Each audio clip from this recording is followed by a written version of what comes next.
Secretary Clinton, one question on foreign policy. You are described in a recent acclaimed book by Mark Landler as being the, quote, house hawk in the Clinton war cabinet. And we know that you, and you've talked about this, you encouraged the president to intervene in Libya in 2011. Recently, President Obama said his worst mistake in office was probably failing to plan for the day after what he thought was the right thing to do in intervening there. How do you see your responsibility in that?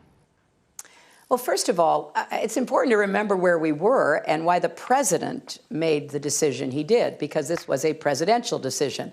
I've advised the president.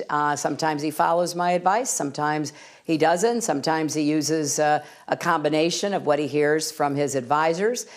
We were looking at a potential disaster as Gaddafi threatened to massacre large numbers of his population.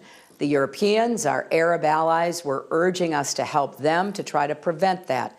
After due diligence, we came up with a way of supporting their efforts that did not cost a single American life, and we saved a lot of Libyan lives.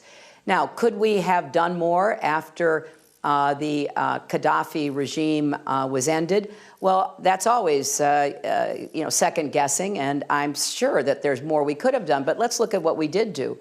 We, along with the UN and others, helped to superintend 2 free and fair elections, something that is still quite an accomplishment by the Libyan people. They chose moderate leaders. Unfortunately, pre-existing rivalries within the country has prevented the government from really being able to act on behalf of the nation. So, of course, if there were more things to be done that we could have influenced, I think that's something we should be looking at and evaluating, because Libya still is a country that is struggling to be successful.